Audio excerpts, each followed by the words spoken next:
Today, I would like to discuss the role of cannabis in pain.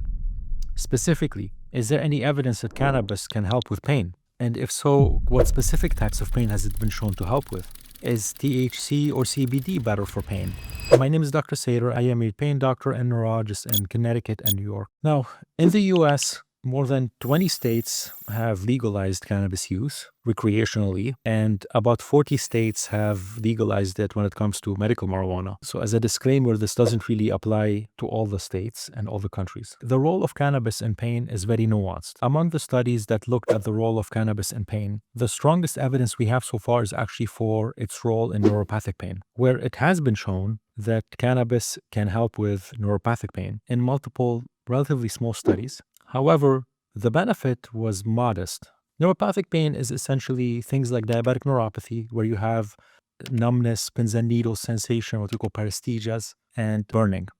But essentially, for that kind of pain, we have the strongest evidence that cannabis helps. However, don't get your hopes up, because the benefit that was shown in those studies was pretty modest. So yes, it can help, but only to a certain extent. Now, unfortunately, in larger scale studies, there wasn't really any benefit to the use of cannabis when it comes to chronic pain. And unfortunately, the number needed to harm was actually higher, so about like 6 or 7, compared to the number needed to treat, which was about 10 in a lot of studies. And that's because of the mild and not necessarily life-threatening side effects of cannabis, including sedation, cognitive changes, dizziness, and psychological changes too. Now, when it comes to the specific type of cannabis, an important question is whether we're talking more about THC or CBD.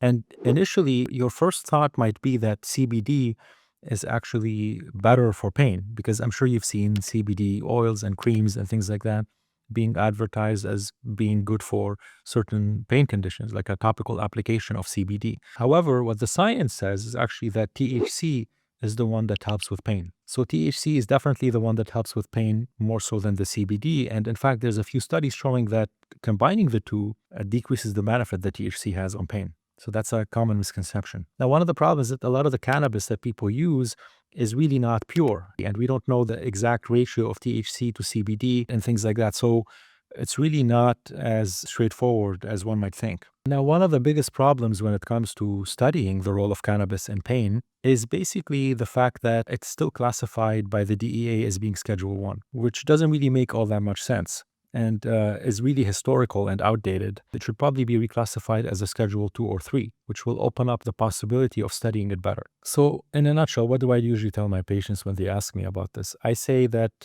if they want to try cannabis for their chronic pain, I'm not against it. It might help, and potentially the benefit might outweigh the risk. So it might be worth a shot. However, I always tell them not to expect a miracle to happen, and that even if they were to get a benefit from it, it's probably not going to be higher than 30%, which again might be sufficient for some people. For some patients, taking the edge off might be sufficient, but it depends on a lot of factors, right? Because you have to keep in mind the sedating aspects and the effect on driving and things like that. So we need high quality evidence, and for that to happen, cannabis probably has to be reclassified first. Aside from chronic pain, some of the other applications of cannabis actually include disorders like MS, chemotherapy-induced nausea, PTSD, and certain seizure disorders. So in certain types of epilepsy, CBD itself is actually one of the treatments. Let me know what you think in the comments below.